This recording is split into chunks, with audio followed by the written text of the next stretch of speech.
더운 여름을 잘 지나갔습니다.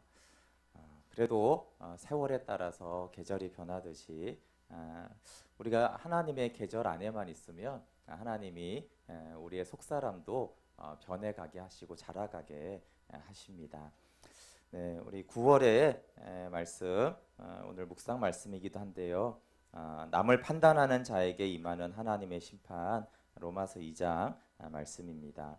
로마서 묵상이 시작이 되었는데 우리 간단하게 로마서의 배경을 보면 바울이 3번 전도 여행을 하는데 3차 전도 여행을 마친 후에 바울이 이제 로마로 가서 복음을 전하기를 원했습니다. 또 로마에서 이렇게 교회가 잘 세워지고 또 본인과 연합이 되어지면 그 당시에 땅끝이라고 생각했던 스페인이 있는 서바나로 가기를 원했습니다. 로마 교회가 좀 이게 파송해 주기를 원했죠. 또 그런데 이제 로마로 가기 전에 그 당시 이제 예루살렘 교회 지도자는 예수님의 동생 야고보가 지도자였는데 야고보가 이렇게 예루살렘 교회가 너무 가난했기 때문에 좀 이방 교회들이 플로잉을 해주기를 부탁을 해서 바울이 이방의 자신이 세운 교회들에서 이렇게 연보를 그 당시에 이제 우리 교회에서는 플로잉이라고 하죠. 이렇게 이제 플로잉을 해서 예루살렘 교회에 전하러 갔습니다. 이방인 교회와 예루살렘 교회가 유대인 교회가 하나가 된다라는 중요한 의미가 있어서 사실은 이제 생명의 위협이 있다라고 해도 이 일을 자기가 해야겠다라고 생각을 했습니다. 그런데 이제 예루살렘으로 가던 중에 고린도에서 이제 석 달간 머무는데 그때 이제 이 로마서를 쓴 것으로 보여집니다. 이 로마서를 쓴 목적은 바울이 로마 교회에 이미 교회가 세워졌지만 분명한 복음을 전해 그들이 새 생명으로 살기를 원했습니다. 그리고 아까 말한 대로 로마 교회가 후원해서 서바나 선교를 하기를 원했고 로마 교회 안에도 이제 이방인들과 유대인들이 있었는데 이들이 하나가 되기를 원했습니다. 바울과 로마 교회와의 관계는 대부분의 이렇게 책이나 그런 분들은 바울과 로마 교회는 사실상 별 관계가 없다 이렇게 해석을 하시더라고요. 로마 교회는 바울이 개척한 교회는 아닙니다. 그래서 뭐 사실 바울하고 별 관계는 없다. 그런데 이제 앞부분에 보면 바울이 기도할 때마다 이제 로마 교회를 위해서 기도를 하거든요. 또 감사하기도 하고. 그런데 이건 뭐 단지 그냥 같이 믿으니까 또 로마라는 중요한 도시에 교회니까 기도를 했을 것이다 이렇게 이제 생각을 하는데 저는 그 진 에드워즈의 좀 생각에 동의를 하는데 진 에드워즈는 바울이 로마 교회 지도자들과 아주 깊이 아는 관계로 보고 있습니다. 직접적으로 바울이 동역을 했거나 아니면 바울의 제자들이 이제 로마로 가서 로마 교회를 개척한 것으로 이렇게 보는데요. 근데 이것은 이제 뭐 물론 이제 내가 늘 로마 교회를 위해서 기도하고 있다, 늘 감사하고 있다 이런 부분도 있지만 맨 마지막 장이 이제 로마서 16장에 보면 쭉 사람들에게 이제 문안을 합니다. 근데 그 문안하는 내용을 보면 로마 교회에 있는 리더들이 바울이 모르는 사람들이 아니라 굉장히 잘 알고 있고 특히 뭐 브리스길라와 아굴라 같은 사람이 이제 로마 교회에 있었는데 그들은 바울을 위해서 목을 내놓았던 그런 사람들이었어요. 그래서 그게 많은 사람들의 이름이 나오는데 그 이름을 소개하기 전에 짧게 하는 것들을 보면 굉장히 바울과 연관이 있습니다. 그래서 골로새 교회도 그랬는데 골로새 교회도 바울이 개척한 교회가 아닙니다. 그런데 에베소에서 바울이 2년간 두란노 서원에서 가르칠 때 골로새가 골로새를 세운 사람 이름이 좀 기억이 안 나네요.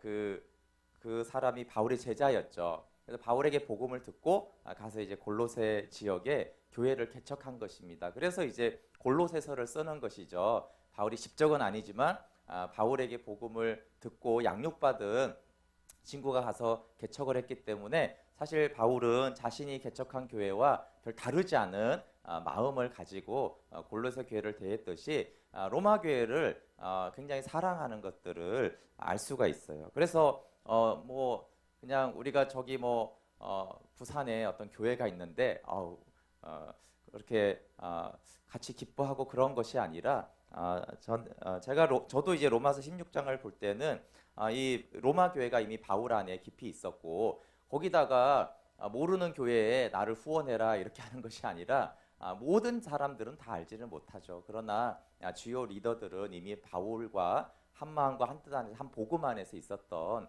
사람이기 때문에 내가 늘 기도하고 있고 또 너희가 나를 후원해서 내가 서바나로 가기를 원하고 그 안부 하나하나마다 바울이 얼마나 사랑과 깊은 관계성을 가지고 문안 인사하는 것을 보면은 이 로마 교회와 바울의 관계가 아주 깊은 관계가 있습니다. 뭐 오늘 다루진 않지만 로마서의 주제는 1장 17절에 요약되어 나타나 있다라고 다 말합니다. 복음에는 하나님의 의가 나타나서 믿음으로 믿음에 이르게 하나니 기록된 바 오직 의인은 믿음으로 말미암아 살리라 함과 같으니라. 네, 복음에는 하나님의 의가 나타나서 이 복음을 설명할 때마다 이제 로마서를 가지고 사람들이 말씀을 전합니다. 이미 복음이 전해졌지만 복음이 무엇인가에 대해서 바울이 의도적으로 잘 정리를 해서 보낸 서신이기 때문에 로마서에 복음이 아주 논리적이고 그리고 계시적으로 잘 기록이 되어 있습니다. 로마서 1장에는 옛사람으로 죄들을 짓는 자들에 대한 내용이 있습니다. 그것을 바울은 불의로 진리를 막는 사람들이라고 말하고 있어요. 불의로 하나님의 진리를 막고 있으니까 하나님이 그들을 내버려 뒀습니다. 하나님을 막고 있고 반대하고 있으니까 그래 그러면 너희들을 상실한 마음대로 내버려 두겠다라고 했고 하나님이 내버려 두자 그들의 생각이 허망해지고 어리석은 마음이 어두워졌어요. 그러자 그 열매가 동성애나 또 마음의 죄들이나 여러 행위적인 죄들로 나왔습니다. 그러면서 이들은 자신들의 죄를 합리화하고 심지어 합법화하려는 것들이 이미 옛날에 성경에서부터 그랬습니다. 지금도 그런 시도들이 있죠. 오늘 2장에 나오는 오늘 본문은 그렇게 옛사람으로 이 악한 자로 죄를 짓는 자들을 판단하는 사람들이 대상입니다. 그들은 앞에 1장에 나오는 동성애를 행하거나 시기하고 질투하거나 또 음란하거나 살인하거나 도둑질하는 이런 사람들을 보고 굉장히 한심하게 여기면서 판단하는 사람들을 대상으로 하고 있습니다. 2장 1절 한번 같이 읽어볼게요. 시작. 그러므로 남을 판단하는 사람아 누구를 막론하고 내가 핑계하지 못할 것은 남을 판단하는 것으로 내가 너를 정죄함이니 판단하는 내가 같은 일을 행함이니라. 네, 그런데 이들은 죄짓고 악을 행하고 옛사람으로 사는 그런 사람들을 판단하고 한심하게 여겼는데 바울은 그렇게 남을 판단하는 것은 사실 자신을 정죄하는 행위라고 말합니다. 왜냐하면 남을 판단하면서 사실은 자기도 그 사람들과 같은 죄들을 행하고 있기 때문이라고 하는 것이죠.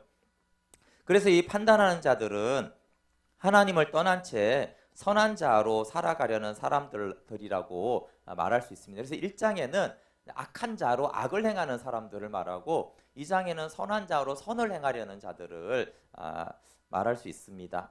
선한 자로 하나님 없이 선을 행하면 어떻게 됩니까? 선을 행할수록 자기 의가 계속 높아지죠. 그러면 자기 의가 높아지면서 자기 스스로를 재판관과 심판자로 자기를 이제 스스로 높이는 현상이 나타납니다. 마치 자신이 하나님이 된 양 판단하고 비판하게 되는 것이죠. 이렇게 자기 의를 세우는 것은 두 방법이 있는데 율법이 있는 자들은 율법을 지킨다고 하면서 자기 의를 세워 교만하고 율법이 없는 자는 나는 양심대로 산다고 하면서 자기 의를 세워서 교만해집니다. 자기 의는 당연히 교만이 되고 그 교만은 다양한 형태로 나오지만 첫 번째로 나오는 교만의 형태는 비판과 판단입니다.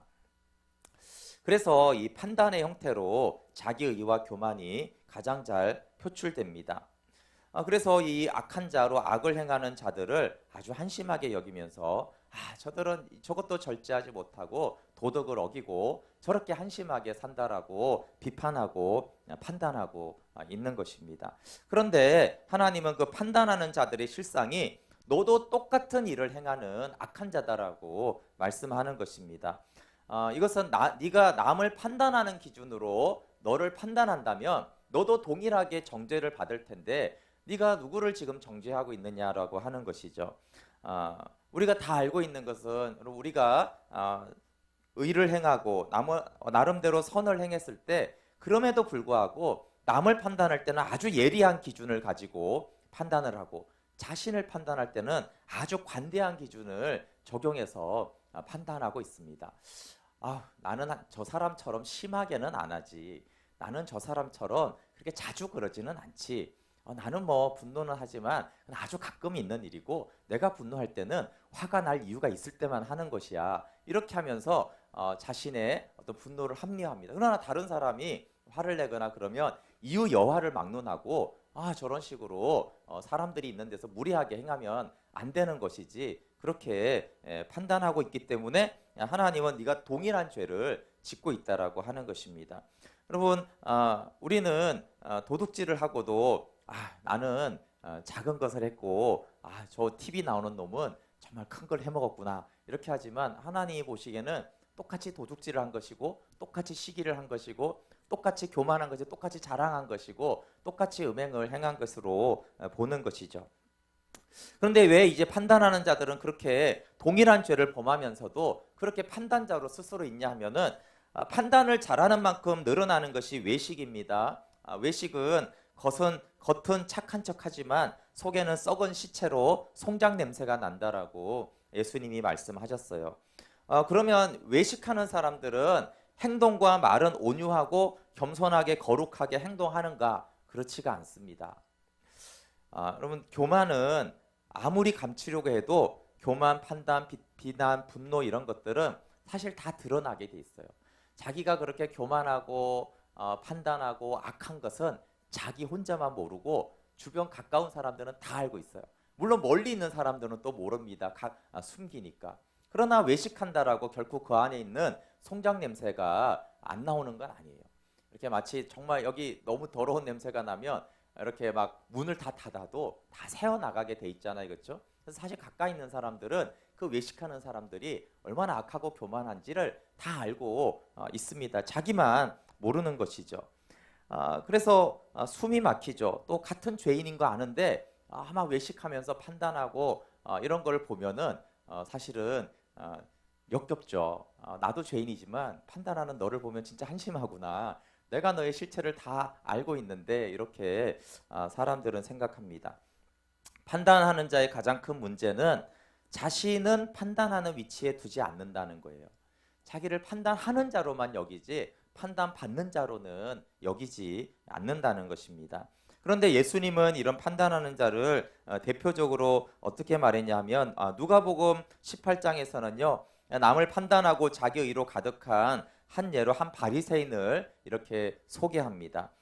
제가 읽어드릴게요. 18장 누가복음 9절부터 14절입니다. 또 자기를 의롭다고 믿고 다른 사람을 멸시하는 자들에게 이 비유로 말씀하시되 두 사람이 기도하러 성전에 올라가니 하나는 바리새인이요 하나는 세리라. 바리새인은 서서 따로 기도하여 이르되 하나님이여 나는 다른 사람들 곧 토색, 불의, 간음을 하는 자들과 같지 아니하고 이 세리와도 같지 아니함을 감사하나이다.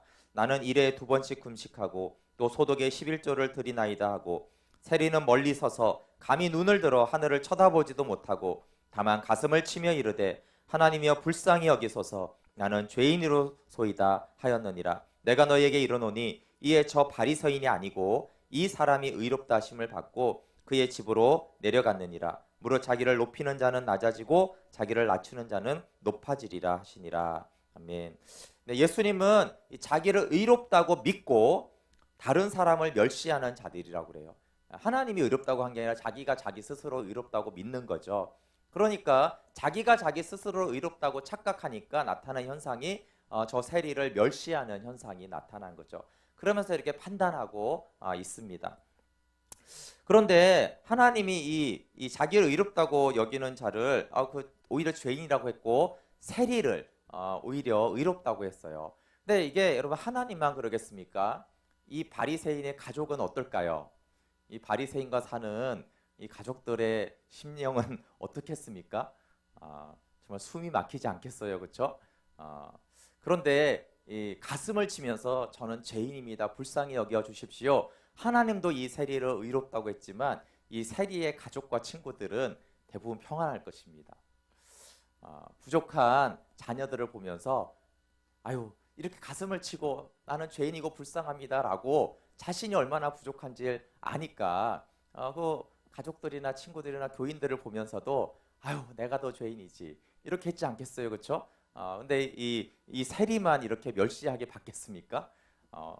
다 자기보다 못한 성적이 자기보다 떨어지거나 돈이 자기보다 없거나 생기기를 덜하거나 열심히 더 없거나 기도를 적게 하면 그게 뭐 세리만이 해당되겠어요?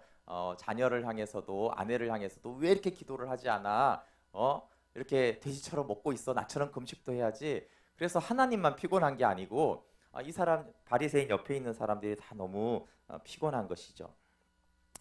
그리고 대표적으로 마태복음 7장에 판단하는 자와 비판하는 자를 이렇게 말합니다. 마태복음 7장 1절부터 5절입니다.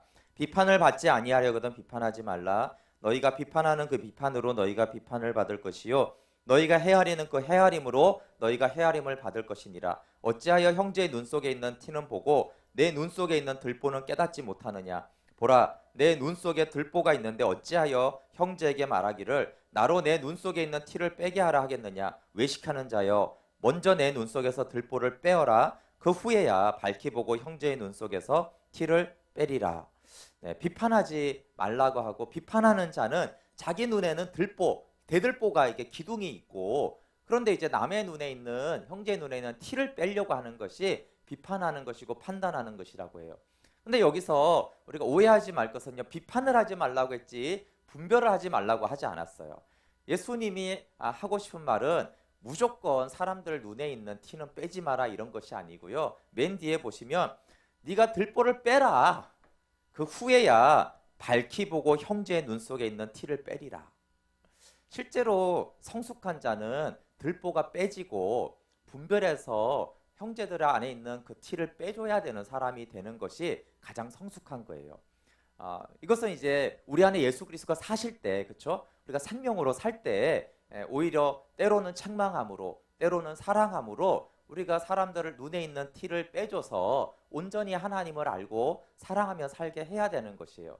근데 문제는 내 안에 들보가 있고 기둥 같은 것이 있는데 형제에 있는 티를 보면서 그걸 비판하고 정죄하고 판단하는 것은 말이 되지도 않고 그 형제의 눈에 있는 티를 빼주지도 못하고 오히려 그 형제를 정죄하고 그 영을 죽이는 일이기 때문에 네가 먼저 회개하고 네가 먼저 하나님의 심판대 앞에 있다라는 것을 알고 그 심판을 받아서 무덤에 장사에 연합이 돼서 주님의 생명으로 사는 자가 될 때만에 형제와 가족들의 티를 빼줘서 남을 살리는 자가 될 수 있다라는 것이에요. 그래서 비판하지 말라고 한 것을 분별하지 말라고 이렇게 우리가 들으면 되지 않습니다. 분별하는 것은 겸손으로 하는 것이고 지혜로 하는 것이고 비판하는 것은 교만으로 하는 것이기 때문에 전혀 다른 것이죠. 그런데 이 남을 판단하는 자들에게 하나님은 내가 공의로 심판하겠다라고 3번이나 이렇게 말씀하세요. 하나님이 심판하겠다라는 것과 이들이 심판을 어떻게 이해하지 못하는지를 한번 좀 살펴보겠습니다. 우리 2장 2절 같이 한번 읽어볼게요. 시작.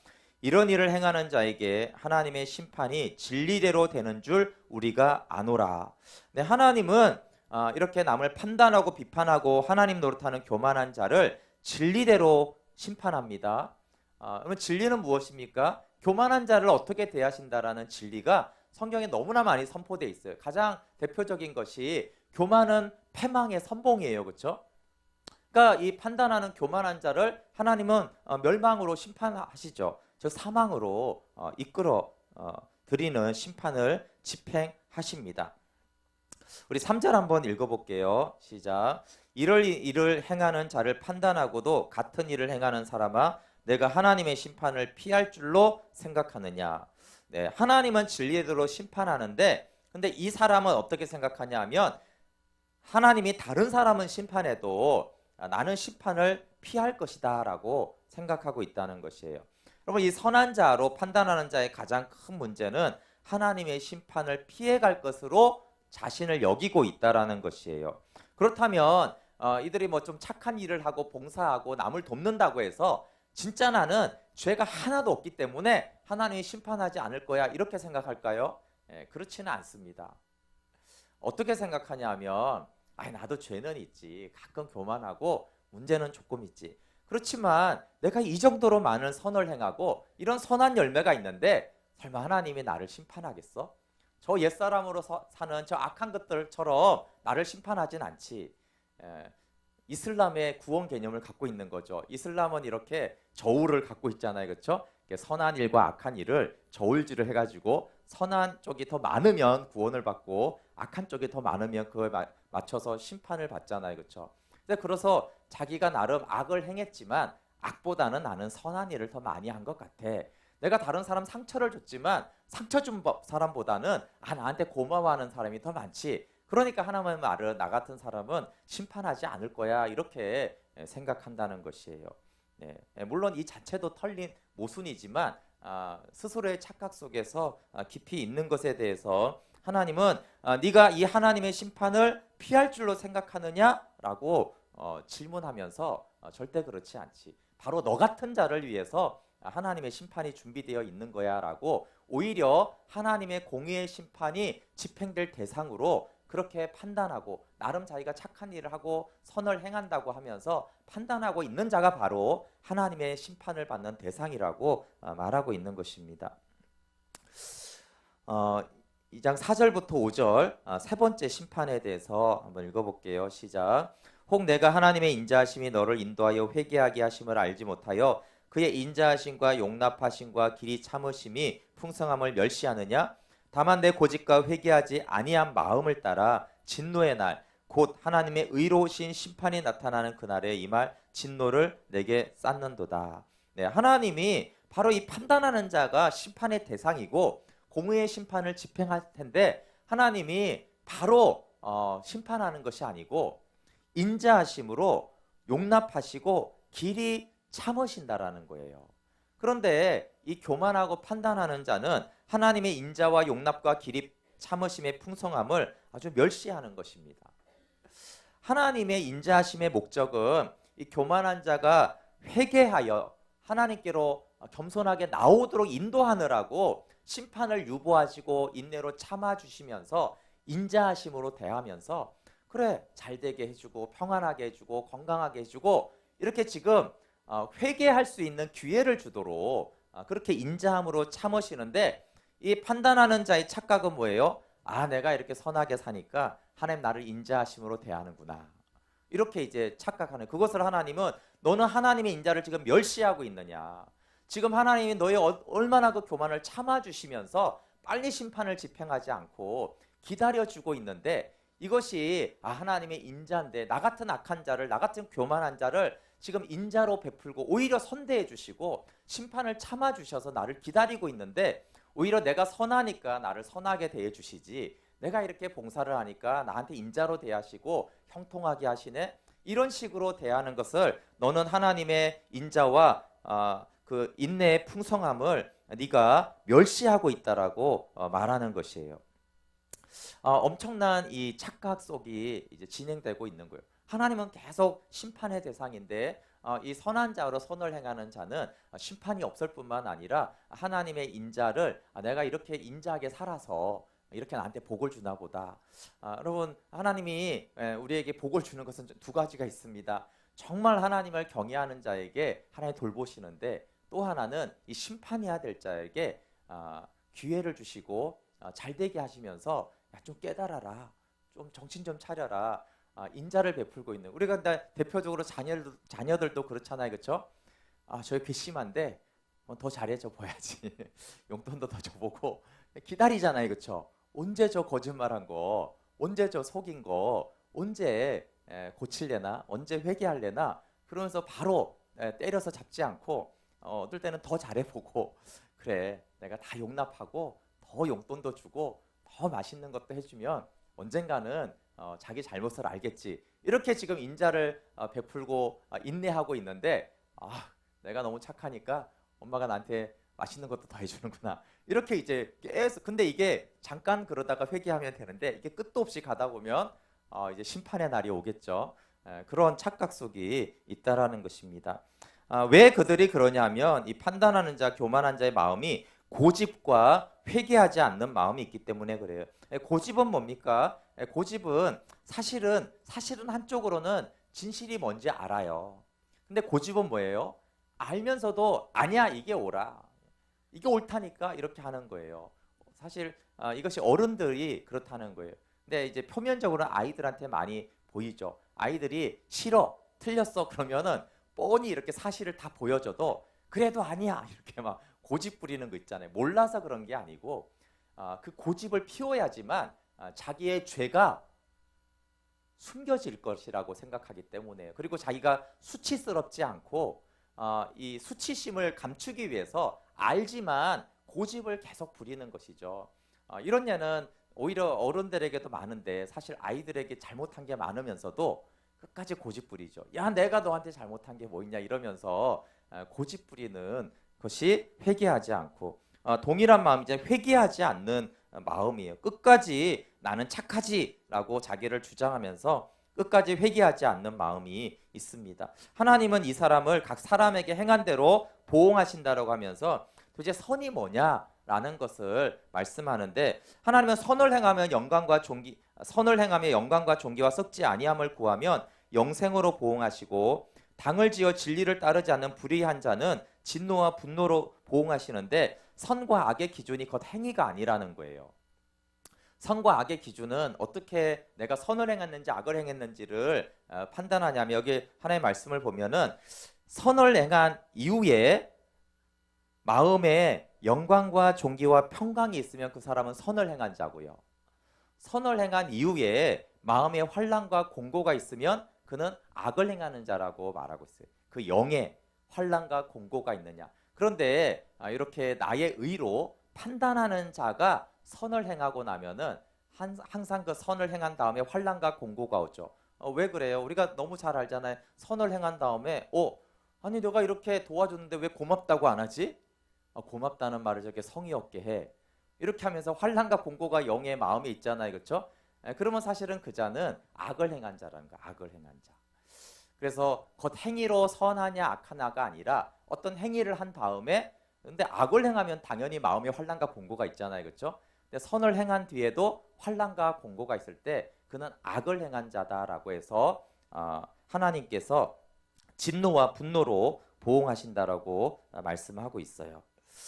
하나님의 심판의 방법은 두 가지죠. 1장에서는 이 옛사람 악한 자로 악을 행하며 사는 자들은 그냥 내버려 두십니다. 그래서 악을 행하여 악에 대한 보응을 받으며 살게 하십니다.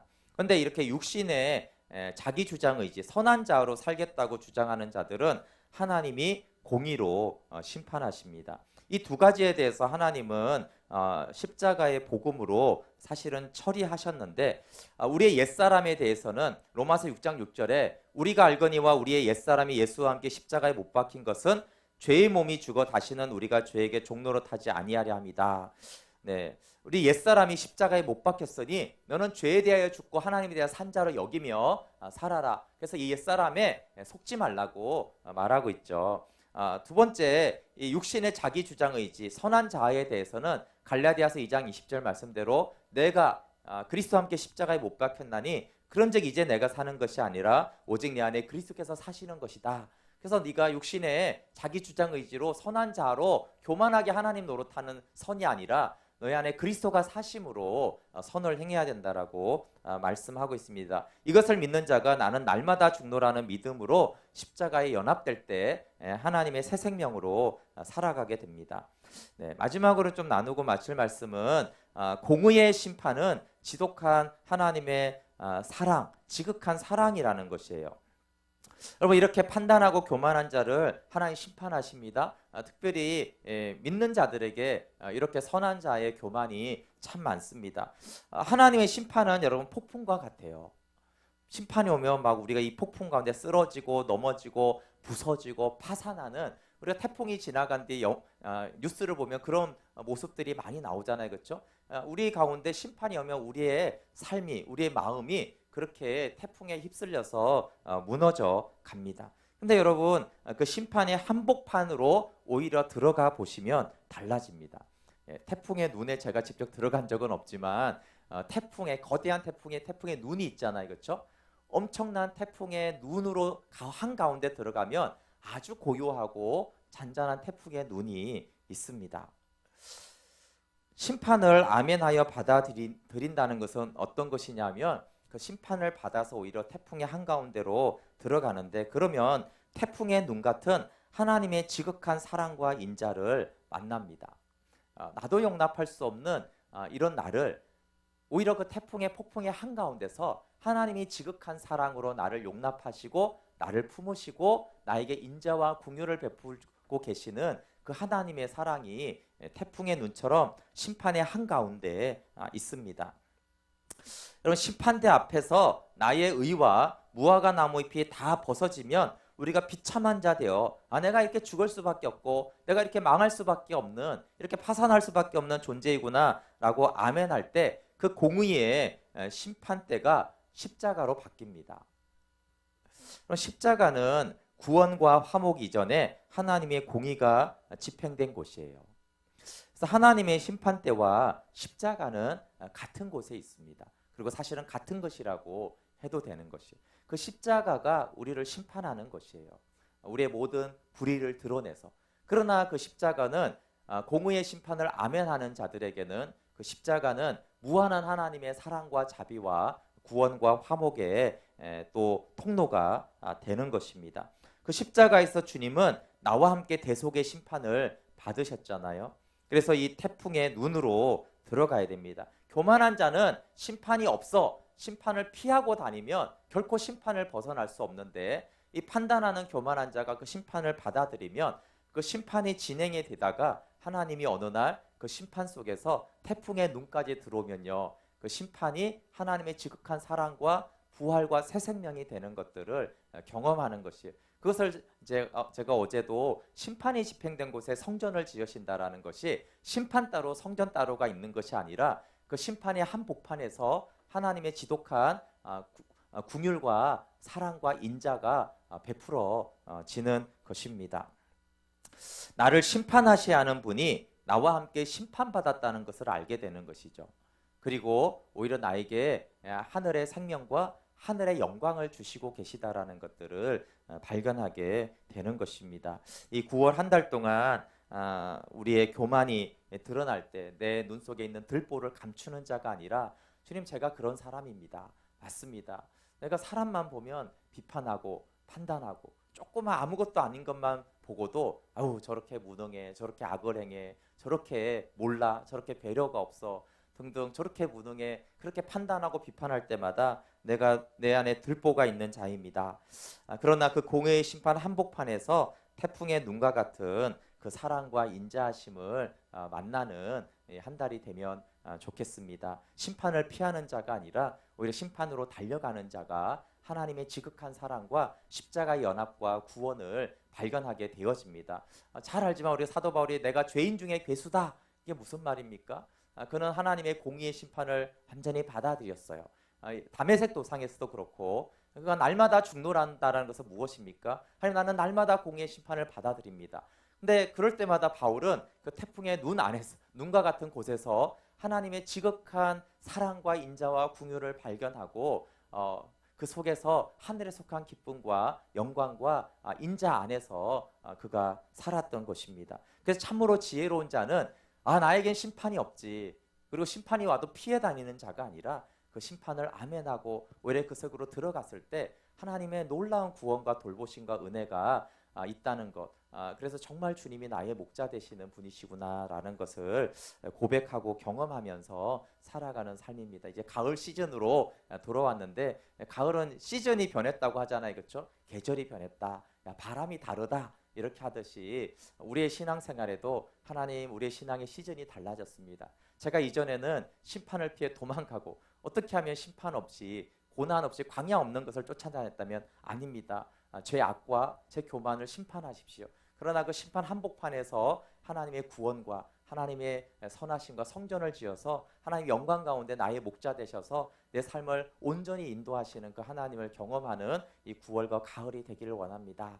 그렇게 우리의 신앙생활도 우리의 마음도 시즌이 달라지면 좋겠습니다. 네, 제가 기도하고 축도하고 개인 기도하겠습니다.